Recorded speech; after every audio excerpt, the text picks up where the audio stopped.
오늘과 다음 주 수요예배 설교는 제가 이어서 하게 됩니다. 담임 목사님께서 저보고 하고 싶은 거 다 하라고 하셔가지고 2주 동안 예정론에 대해서 여러분들에게 말씀을 전해보려고 합니다. 예정론에 대해서 모르시는 분이 계실 것 같아서 간략하게 말씀드리자면, 예정론은 기본적으로는 우리의 구원에 대한 교리인데요. 우리의 구원은 우리의 행위에 달려있는 것이 아니라 하나님께서 창세 전부터 정하신 영원 불변한 그분의 작정에 따라 이루어졌다라는 것입니다. 문제는 이 교리, 즉 하나님이 세우신 구원의 질서를 미워하는 사람들이 너무 많다는 것입니다. 제가 대략 3, 4년 전에 읽었던 어떤 글이 있는데, 보통 예정론을 비판하고 미워하는 사람들이 주로 제기하는 내용인 것 같아서 소개해드리자면 이런 얘기를 했더랬습니다.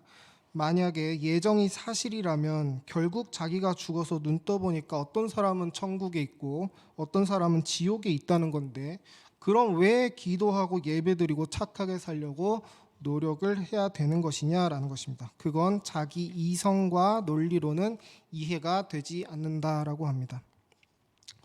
일단 여러분 말씀드리자면, 예정론은 사람이 만든 발명품이 아닙니다. 성경에서 하나님이 계시하신 질서입니다. 하나님께서 사람의 구원을 예정해 놓으셨다는 근거 본문은 이렇게나 많습니다. 나중에 유튜브로 보시고 찾아보시면 좋겠습니다. 예정론과 더불어서 많은 사람들이 교리라는 말 자체를 너무 부정적으로 인식하는 것 같습니다. 사람들은 교리를 마치 탐욕스러운 종교 지도자들이 소름 끼치는 사악한 미소를 지으면서 자기 학구적인 우월감을 가지고 일반 성도들을 기죽이기 위해 어렵게 적어놓은 글들이라고 생각하는 것 같습니다. 하지만 여러분, 교리는 절대로 성경 너머의 것을 얘기하지 않습니다. 쉽게 말해서 교리는 성경 속에 원래 있던 것들에 이름을 붙이는 역할을 합니다. 예를 들어서 성경에 삼위일체라는 이름은 존재하지 않습니다. 하지만 성경은 분명히 삼위일체를 말하고 있습니다. 학자들은 그런 성경의 원리를 모아서 삼위일체라는 이름을 붙이고 삼위일체를 주제로 설명하는 역할을 합니다. 쉽게 말해서 교리는 성경을 요약하면서도 동시에 성경을 길게 설명하는 역할을 합니다. 예정론도 마찬가지입니다. 아까 근거 본문을 보여드렸습니다만, 예정론도 이미 성경에 있는 내용에 이름을 붙인 것뿐입니다. 말인즉 예정론은 성경에 분명하게 계시되어 있는 하나님의 뜻이라는 것입니다. 예정론을 미워할 수는 있으나 예정론이 밉다면 그 미움의 대상이 되는 것은 사람이 아니라 하나님이라는 것을 기억해야 합니다. 오늘 우리가 읽은 본문인 로마서 3장 16절이 속한 문맥 속에서 바울을 통해 하나님이 하시는 말씀도 들어보시기 바랍니다. 20절입니다. 이 사람아, 내가 누구이기에 감히 하나님께 반문하느냐? 지음을 받은 물건이 지은 자에게 어찌 나를 이같이 만들었느냐 하겠느냐? 바울은 예정론에 대해 반문이 든다면 그 반문은 바울이라는 어떤 사도 개인을 향한 것이 아니라 누구를 향한 것이라고 말하고 있습니까? 예정하신 하나님을 향한 것이다 라고 말하고 있습니다. 하나님이 이미 정해 놓으신 것이 마음에 안 들고 불만을 품는 것은 충분히 이해할 수 있습니다. 저도 하나님이 창조하신 제 육체에 만족하며 감사합니다 라고 입으로는 말하지만 속으로는 솔직히 딱 175 정도만 컸으면 진짜 더 감사할 자신 있음 이라는 마음이 왜 없겠습니까? 전 제 목소리도 사실 별로 좋아하지 않습니다. 저희 아버지가 아마 지금도 보고 계실 것 같은데 저희 교회 수요 예배 다 챙겨보고 계십니다. 제가 찬양 인도하는 것도 보시고 피드백을 주시는데 하루는 저보고 야, 넌 저음에서는 아예 목소리가 안 나오더라 라고 그래서 제가 이묘한 강도사님께 진지하게 물어봤습니다. 강도사님, 제가 음이 높거나 특히 낮으면은 목에서 아예 소리가 안 나옵니다 라고 어떻게 해야 됩니까? 물어보니까 강도사님이 듣더니 바로 딱 잘라서 목사님, 안 되는 건 안 되는 겁니다 라고 하시더라고요. 제가 더 이상 할 말이 없었습니다. 우리 저번에 이동열 교수님이 오셔서 성에 대한 얘기를 하셨는데 어떤 사람들은 하나님이 이 세상에 성을 남자 여자 두 개밖에 안 만든 게 그렇게 불만인 겁니다. 예전에 신이 사람을 창조하지 않은 이유라는 영상을 본 적이 있는데, 우리 뇌와 이 후두를 이어주는 신경 다발이 있는데 이게 직선으로 연결되면 좋을 텐데 굳이 불필요하게 이렇게 이 뇌에서 후두로 가는 이 신경 다발이 굳이 심장에 있는 이 대동맥을 거쳐서 연결돼 있다라고 합니다. 이것이 바로 인간의 몸이 신이 창조하지 않은 이유라고 합니다. 신이 왜 이렇게 창조를 효율성 없이 했냐는 것이죠. 여러분, 하나님이 인간에게 돈이라도 받고 몸을 만들어준 것입니까? 그럼 도대체 완벽의 기준이 뭘까요? 그럼 왜 굳이 유선으로밖에 생각을 못했을까요? 신이면 블루투스처럼 그냥 뇌랑 다른 기관들이랑 무선으로 연결시키면 더 좋지 않겠습니까? 그 완벽의 기준에 과연 끝이라는 게 있을까요? 이들은 하나님을 전능함이라는 기능으로 밖에 보지 않는 것입니다. 그분이 정하신 한계라는 그 질서에 순종할 생각이 아예 없는 것이죠. 왜냐하면 하나님을 사랑할 마음도 없고 주인으로 모실 생각도 없기 때문입니다. 어떤 사람들은 하나님이 계층이라는 질서를 만드신 것이 그렇게 불만입니다. 민수기 16장에 보시면 고라 자손은 하나님이 모세라는 선지자와 아론이라는 제사장을 세웠다는 것, 즉 그리스도라는 직분을 세우셨다는 것을 그렇게 혐오합니다. 우리도 다 하나님 믿는데, 우리도 다 하나님 백성인데 왜 우리에게 제사장이 필요하고 선지자가 필요하냐라고 모세와 아론에게 니네들이 뭔데 우리를 통제하냐고 따집니다.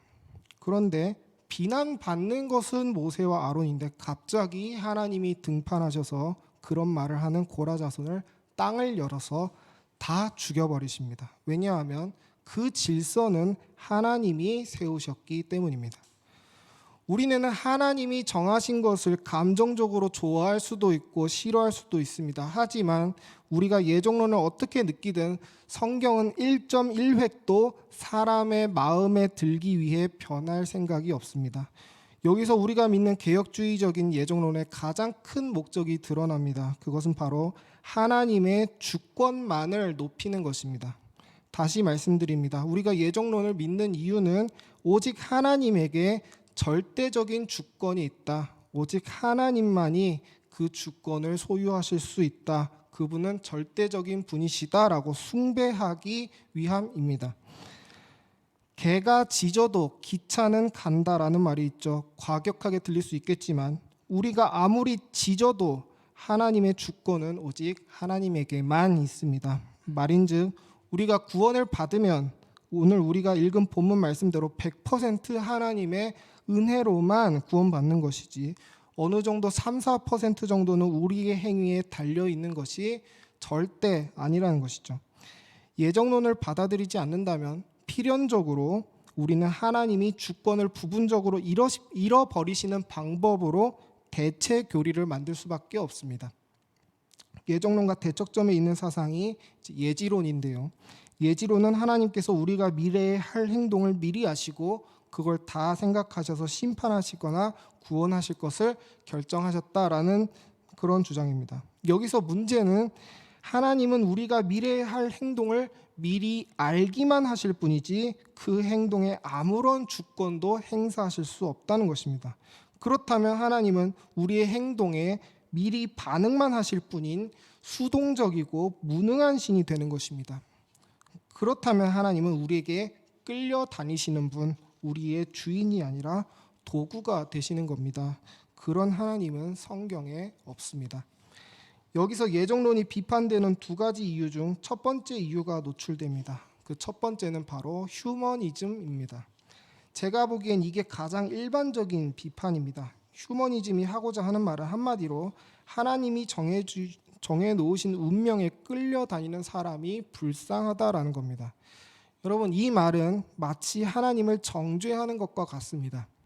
내가 하나님이었으면 그러지 않았을 텐데, 내가 하나님이었으면 모두를 만족시키고 억울하고 섭섭한 사람 단 한 사람도 없이 모든 사람을 구원했을 텐데 라고 생각하는 것입니다. 바울이 이런 주장을 접하고 첫 번째로 보이는 반응이 뭘까요? 바로 꾸짖음입니다. 아까 읽은 로마서 3장 20절에 뭐라고 합니까? 이 사람아 내가 누구이기에 감히 하나님께. 휴머니즘은 자기가 자기의 주인임을 전제합니다. 자기가 남자인 게 마음에 안 들면 여자라고 하고 여자인 게 마음에 안 들면 남자라고 하듯이 하나님도 마음에 안 들면 예지론을 만들어 버립니다. 아까 제가 보여드린 글 마지막에 보면 내 이성과 논리로는 이해되지 않는다라는 말로 글이 마무리됩니다. 내 이성, 내 논리. 마치 자기 침대에 사람을 눕혀놓고 그 침대보다 키가 크면 그에 맞게 다리를 잘라내었던 프로크루스테스의 침대처럼 해봤자 한낱 인간의 이성과 논리 따위밖에 안 되는 그런 옹졸하고 하찮은 기준에 하나님을 끼워 맞춰놓고는 마음에 안 든다라고 탈락시키는 것이죠. 과연 우리가 가진 이성과 논리가 정말 그렇게 대단한 것일까요?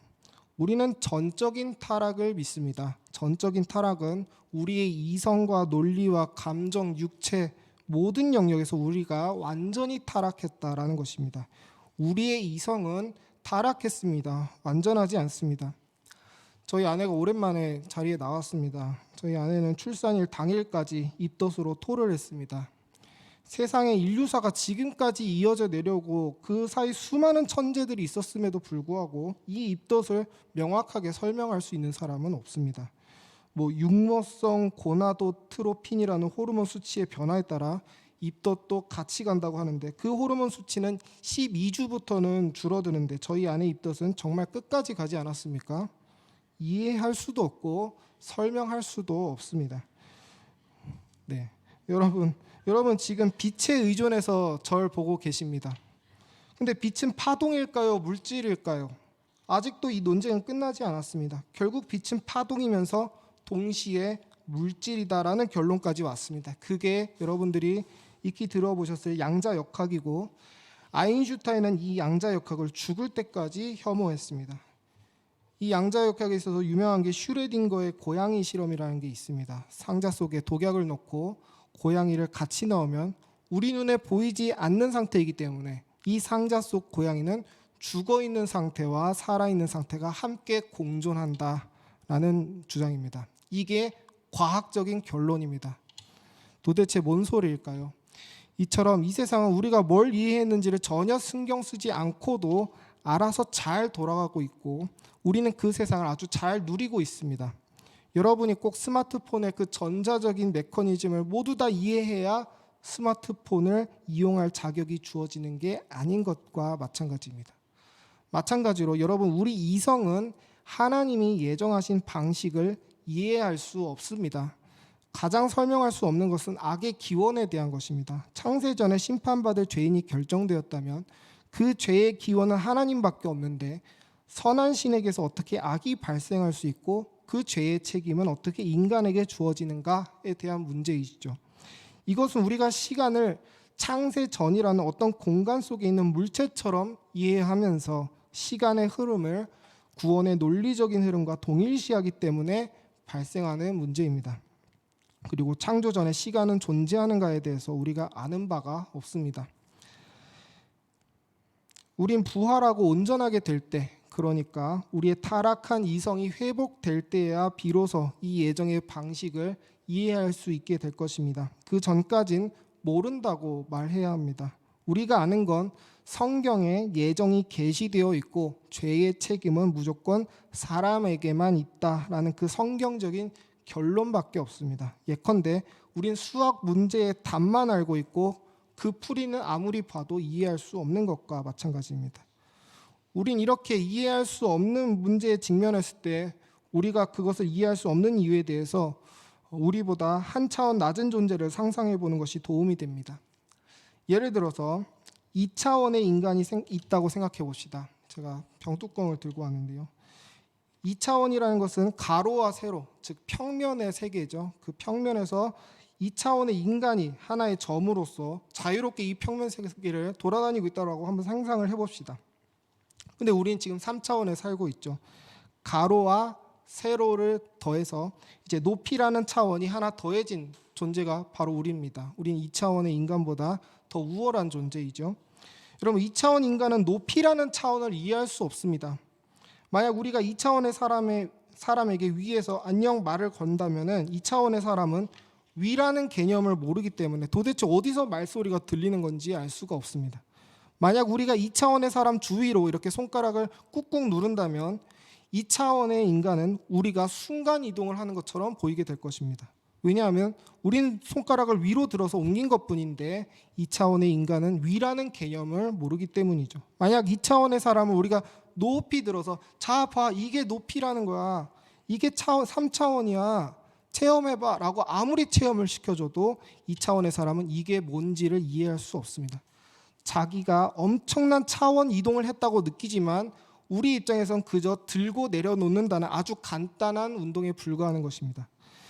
여러분, 차원이 하나만 차이가 나도 이렇게 모든 면에서 큰 차이가 있는데 하나님과 우리 인간의 차원은 얼마나 차이가 날까요? 우린 우리 이상의 개념을 이해할 수 없습니다. 여러분, 하나님 앞에서 감히 한낱 인간인 우리가 이성과 논리를 운운한다는 것 자체가 애초에 얼마나 가소로운 것인지를 알아야 합니다. 우린 감히 예정론을 마음에 든다 안 든다 평가할 입장이 아닙니다. 우리가 타락하고 멍청하고 하찮은 존재라서 이해를 하지 못하는 것뿐이지 하나님이 불의하신 것이 아니라는 것입니다. 그러므로 우리가 가진 최고의 이성은 믿음밖에 없습니다. 내가 느끼는 감정과 상관없이 언제나 성경에 적혀진 하나님의 뜻이 진리다라는 믿음이 우리가 가진 최고의 초월적인 지혜입니다. 믿음은 하나님을 주인으로 모시지 않고 그분을 사랑하지 않고 성령님의 도움을 받지 않는 사람은 절대로 얻을 수도 없고 이해할 수도 없는 세상을 초월하는 가장 큰 지식입니다. 이 지식은 예수 그리스도의 재림과 성도의 부활과 영원한 안식을 통해 이 세상 모든 교만한 자들을 부끄럽게 할 것입니다. 전 여기 계신 모든 성도님들이 부디 한 명도 빠짐없이 세상이 줄 수 없는 이 최고의 지식을 충만하게 받으시고 영원히 누리게 되시기를 제 모든 소망과 간절함을 담아 주님의 이름으로 축복합니다. 담임 목사님께서 해보고 싶은 거 다 해보라 그래서 진짜 다 하느라 좀 정신이 없으실 것 같은데 정리하자면 우리가 하나님의 예정을 믿는다는 것은 모든 주권이 오직 하나님 한 분에게만 있다라는 꼭 고백하는 것입니다. 성경에 계시된 것 이상으로 내 이성과 논리에 부합해야만 받아들이고 믿겠다라는 것은 하나님을 나의 종으로 삼겠다라는 것입니다. 왜냐하면 지식이라는 것은 곧 권력이기 때문이죠. 이상한 실험 얘기를 마지막으로 하나만 더 하겠습니다. 스키너라는 행동심리학자가 있습니다. 이 사람이 한 실험 중에 유명한 것이 비둘기 실험이라는 것이 있는데요. 비둘기를 어느 상자에 가둬두고 일정한 시간마다 먹이를 줬다고 합니다. 그런데 이 비둘기가 이상한 행동을 하더라는 것이죠. 먹이가 나오기 전에 갑자기 한 바퀴를 돈다던가 날개를 갑자기 이상하게 든다던가 파닥파닥 하더라는 것입니다. 그 행동을 분석해 보니까 이 비둘기가 판단하기에 상자에서 먹이가 나온 이유는 자기의 행위 때문이라고 믿었기 때문이라는 것입니다. 그냥 우연히 자기가 날개를 이렇게 들어 올렸을 때 때마침 먹이통에서 먹이가 나왔고 이 비둘기는 실험자의 타이머에 따라 먹이가 나온다는 그런 복잡한 원리를 이해할 수 없기 때문에 내가 날개를 들었기 때문에 그래서 먹이가 나왔구나라고 믿기 시작했다는 거죠. 그래서 계속 날개를 들어 올렸다는 것입니다. 바로 이것이 인간이 가지게 되는 미신과도 연결된다고 스키너는 얘기합니다. 언제 어떤 일이 벌어질지 모른다는 미래의 그 통제 불가능한 모호함을 통제하기 위해서 인간도 어떤 행위나 지식을 만들어낸다라는 것이죠. 비가 오면은 하늘의 신에게 우리가 노하게 했구나. 귀가 간지럽다. 왜 간지러운지 모르겠다. 누가 뒤에서 내 욕을 하나 보다. 우린 이렇게 끊임없이 우리가 알 수 없는 미지의 것을 통제하고 싶어 하는 것입니다. 그것이 아무리 틀린 방법이라고 하더라도 자기가 스스로 상황을 통제한다는 통제감을 얻고 싶은 것이죠. 그것이 바로 미신인 것입니다. 전 이것을 구원과도 연결시키고 싶습니다. 마치 비둘기가 날개를 들듯이 사람은 자기 행위에 뭔가 의미가 있다는 듯이 자기가 구원을 이루려고 합니다. 구원의 방식을 통제하려고 합니다. 마냥 하나님께 내 삶의 통제권을 모두 맡기기를 우린 본성적으로 불안해합니다. 하나님은 눈에 보이지 않기 때문이죠. 그래서 뭔가 착한 일을 해야 구원받는 메커니즘이 필요하다라고 생각합니다. 그런 의미에서 그런 사람들은 예정론자들에게 이순신도 지옥 갔냐라는 질문으로 예정론자들 마음속에 죄책감을 불러일으키려고 합니다. 전 이들이 이순신을 선택한다는 게 참 재밌습니다. 이순신이 예수님입니까? 이순신은 과연 마냥 선했기만 했을까요? 자기가 상상할 수 있는 사람 중에 제일 의로워 보이는 사람 하나 선택해서 너 이 사람 지옥 간다 그랬어. 너 피도 눈물도 없는 놈. 예정론자들은 따뜻함이 없어. 휴머니즘이 없어. 라고 하는 것입니다. 오늘 본문도 뭐라고 합니까? 사람이 간절하게 원하고 다른 박질을 한다고 합니다. 마치 사람이 그런 모습을 보여주면 하나님이 그 사람에 맞춰서 그렇게 자기의 구원을 베풀어 줘야 된다라고 생각하는 것입니다. 하나님의 선택을 통제하려고 하는 것이죠. 에베소서 2장 1절을 읽겠습니다. 우리 함께 읽겠습니다. 시작. 그는 허물과 죄로 죽었던 너희를 살리셨도다. 골로새서 2장 13절 읽겠습니다. 시작. 또 범죄와 육체의 무할례로 죽었던 너희를 하나님이 그와 함께 살리시고 우리의 모든 죄를 사하시고. 두 구절에서 반복된 말이 있습니다. 바로 죽었던입니다. 여러분, 우리의 자연 상태는 죽었던 상태입니다. 절대로 우리에게 어떤 가능성이 있지 않습니다. 우린 이미 죽은 상태입니다. 우리가 어떤 상태인지 더 알고 싶으시면 로마서 3장을 한번 읽어보시기 바랍니다. 우린 이미 심판받아 마땅한 게 자연 상태인 비참한 존재들입니다. 그런데 문제는 우리가 스스로를 좋게 평가한다는 것입니다. 비둘기가 날개를 들듯이 자기에게 마치 어떤 통제력이 있는 줄로 착각합니다. 아니요, 우리가 스스로를 어떻게 느끼든 성경이 진단하는 우린 죽어있는 상태, 더럽고 추악한 상태입니다. 이것을 거부하는 것은 마치 의사가 당신은 곧 죽습니다 라고 하는데 우리가 아니요, 저는 왠지 안 죽을 것 같은데요, 그렇게 느껴지지 않는데요 라고 말하는 것과 같습니다. 하나님은 우리보다 우리를 더 잘 아십니다. 그런 하나님이 아무리 비둘기에게 비둘기야 너가 날개를 들어서 먹이가 나오는 게 아니고 내가 너한테 먹이를 주고 있는 거야. 이 상자의 시스템이 그런 거야 라고 아무리 설명을 해줘도 비둘기는 모릅니다. 자기가 먹이를 만드는 줄 알죠. 믿음이 없으면 그래서 이 성경이 말하는 세계관을 받아들이지 못하면 그리고 그 모든 통제권을 하나님께 온전히 올려드리지 못하면 사람들은 끊임없이 예종론을 미워할 것입니다. 하지만 하나님은 그렇게 죽어 있었던 우리를 불쌍히 여기시고 창세 전부터 우리에게 예수 그리스도를 보내실 것을 작정하셨고 성령님을 통해 끝까지 우리의 구원을 지키도록 예정하셨습니다. 비둘기처럼 멍청한 우리는 절대 이해하지 못할 놀라운 구원으로 하나님은 우리를 초청하셨습니다. 예정론은 한도 끝도 없이 무능한 우리에게 다가오시는 하나님의 적극적인 사랑입니다. 우리 오늘 본문 마지막으로 다시 한번 읽겠습니다. 시작. 그런즉 원하는 자로 말미암음도 아니요 다른 박제하는 자로 말미암음도 아니요 오직 긍휼히 여기시는 하나님으로 말미암음이니라. 예정의 본질은 하나님의 긍휼히 여기시는 주권입니다. 예정론을 미워하는 사람들은 마치 하나님을 딱딱한 행정가로 여기면서 넌 천국, 넌 지옥, 저기 빨리 가 이렇게 딱딱딱 나눠놓는 이미지로 상상하지만 성령님의 도우심으로 하나님을 사랑하는 자들의 눈에 보이는 예정하시는 하나님의 이미지는 구원자입니다. 난 스스로를 구원할 능력이 전혀 없는 자라는 자각이 있는 사람은 예정론을 기뻐하고 그 안에서 감격할 수 있습니다. 그리고 참으로 모든 것에 감사하게 됩니다. 전 지식과 감사가 서로 연결되어 있다고 생각합니다. 멍청하면 감사할 수 없습니다. 우리 아이들 왜 이렇게 불평이 많을까요? 자기가 먹고 자고 싸고 하는 모든 것들이 다 어른들의 수고라는 지식이 없고 모든 게 다 마법처럼 알아서 된다라고 생각하기 때문이죠. 저도 그 자식 중에 하나였고요. 지식이 없으면 감사함을 모르는 겁니다. 여러분, 이 사진은 만약 갑자기 지구에 사람이 다 사라진다면 어떻게 되는지 보여주는 그림인데요. 비가 오는 것도 아닌데 거리가 다 물에 잠겼습니다.